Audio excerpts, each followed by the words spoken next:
All right, good morning, aloha kakahiaka, and welcome to the Wadi Adventure Park. We're here in the United Arab Emirates for the Abu Dhabi All-Stars, brought to you by the Stand-Up World Tour and the Waterman League. And I'm Rocky Cannon. I'm joined by Remy Keek, one of our competitors from France. And Remy, it's good to have you here. And he's going to be speaking to some of our French-speaking viewers today. And we have one of the Frenchmen out there today, in Benoit Carpentier. But this is Kieran Taylor, and he's a local here from Australia, but now living here in United Arab Emirates. Yeah, exactly. Donc là, en ce moment sur la vague, c'est Kieran Taylor qui habite juste à côté du Wadi Adventure, parce que donc il est pilote d'avion. Et ouais, il vient de prendre une droite. Il a tenté un 3-6, mais il a pas replaqué. Donc en fait, là c'est la série Sudden Death. Donc en fait, ils sont 9 dans l'eau et ils vont prendre 3 vagues chacun. Et en fait, il y a 2 places pour les quarts de finale. Yep, this is the sudden death round. So there are 9 athletes left in this round, all competing for only 2 spots. And it's going to be highly competitive. We saw Paul Jackson already kind of have a mishap on his first wave. And the same with Benoit, who had a right to work with. So what these competitors are able to do now, there's 3 in each heat, so 9 competitors left. And they each get to choose which 3 waves they would like to ride. Our wave pool here can make rights, it can make lefts, and it can make a closeout section. And some of the highest scores we saw yesterday came during that closeout section because you are able to get so radical on that final section. But some of the guys today have changed their strategy a little bit because we have that very strong offshore wind, making it a little bit more difficult for catching the wave and also riding on the wave, especially when you're standing up out there on your board. So these competitors will be riding 2 rights. Paul Jackson will be riding 2 rights. He's out there in position right now. Benoit chose to ride 1 right and 2 closeouts. And Kieran Taylor, the local boy, he chose to ride all 3 rights. So as we go out through the round, you'll see the different strategies and which directions that the surfers choose. And here's Paul Jackson. Donc il rame, il va bien près du mur pour bien chercher le creux. Voilà, bon take-off, bottom, un petit snap. Alors voilà, vu que le vent est assez fort, on peut rester un peu collé en haut. Deuxième snap. Ah, il tombe. Dommage. So that was Paul's second right. And what we're going to do, because we'll make it as convenient as we can for the wave pool, we're going to go through, and all the competitors that chose at least 1 right-hand wave are going to be surfing their rights. And then we're going to have competitors, the goofy footers, Connor Baxter, Daniel Hughes, and Noah Janela, all in 1 heat. They all have chosen at least 1 or 2 lefts. So that makes it the best efficiency for the wave pool operators to give us all rights, then give us some lefts, and then everybody will get their closeout chance after each direction. So that's an interesting format, and only in a wave pool can you do that. Donc là, pour être plus pratique au niveau de l'organisation, on a d'abord fait passer ceux qui voulaient prendre des droites.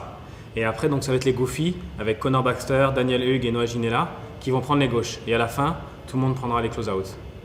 Donc, par exemple, il faut quand même bien remarquer que le local, Kieran Taylor, a choisi 3 droites. Parce que, compte tenu du vent side offshore qui est très fort, il y a bien 30 nœuds de vent. La section close-out pour envoyer un air, c'est pas facile parce que voilà, la planche, elle peut flipper.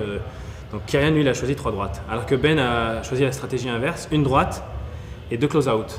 Le problème, c'est que la droite de Benoît, malheureusement, il a un petit peu glissé sur son pied arrière dans son premier turn, il est tombé. Donc c'est dommage parce qu'il avait choisi qu'une droite. Donc là, Kieran Taylor qui attend sa deuxième vague. Donc il faut attendre 1 minute 30 entre chaque vague. Yeah, Kieran, actually this morning, he missed the wave because of the strong offshore wind. So he's not going to miss this one right here. He's up and riding with a nice bottom turn. Gets right in the critical part of that section. Nice turn there, throwing a little bit of tail. And tail sliding once again, completing turn number 2, and finishes very strong. So showing a little bit of the local knowledge, getting the critical turns in the beginning part of that wave. That's the most important part, I think. Voilà, il a vraiment réussi à faire le premier turn parce que la partie de la vague la plus intéressante qui creuse le plus, c'est au début près du mur. Il a réussi à faire un beau turn près du mur, donc ça c'était bien. Après un deuxième petit cutback et à la fin un petit snap. Donc pour l'instant c'est la meilleure vague qu'on ait vue. And Remy, I notice your name is down here in the quarterfinals. It must Yeah. feel pretty good Yeah. to be out of this round because this is just a dogfight right here for two spots. Exactly. Oui, exactement. Donc c'est vraiment compliqué. Là, je suis content moi d'être passé en quart de finale, d'avoir fait 5e hier. Ça m'évite de faire ce tour Sudden Death. Parce que donc il n'y a que 2 places et on n'a que 3 vagues. Donc il y a pas mal de pression, surtout que quand on est au pic en train d'attendre la vague, c'est quand même assez flippant de louper la vague. Donc on a pas mal de pression. Moi je sais qu'hier j'avais les jambes qui tremblaient et ça fait qu'au bottom on n'a plus de force. Donc vraiment bien. When did you get your highest scores? Or what were your highest scores? I know you had yesterday we had a little bit of a different format. You had one period where you just rode rights, Yes. then you just rode lefts, and then you had a chance for the closeout. Do you remember what your scores were for each category? Yeah, for me the best was the right. I think I take like 8.3 or something like that. And the second wave was good too. Second right was good. And donc les meilleures vagues que j'ai eues en fait c'était en droite. J'ai eu 8.3 je crois. J'ai eu 2 bonnes droites. Après en gauche, Kyrian qui part, toujours près du mur. Oh, bon snap sur le lip. Est-ce qu'il va redescendre? Ouais, il est resté un peu coincé parce que la vague est un peu molle avec le vent. Il continue, 3-6. Et il passe le 3-6. Super. And you know, Kieran, this morning, we got here early, myself and Anthony, one of our judges, and Kieran was out there too. And I noticed he paddled up to the judge and said, Yeah. hey, you know, explain a little bit of the criteria for me. And I heard what Anthony told him is, you know, we want to see that first Good turn. radical turn right in the critical part of the wave, the first part of the wave. And Kieran took the advice Yeah, and exactly. really did a good job of really concentrating on trying to get that first turn off. Because yesterday, sometime he was trying to begin in the middle, doing like a cutback. A fade, yeah. Exactly, and now he's staying more near the pocket. Yeah, And yeah, this yeah. one was really good. Yeah. So just a little bit hung up on that first turn, Yeah. but you can see in his mind he knew the criteria and he was going for it right off the top. So that And was it's not easy because of the wind, it's really strong. yeah, yeah. And this wave in general is not easy to surf. Yeah. I mean, it looks fun.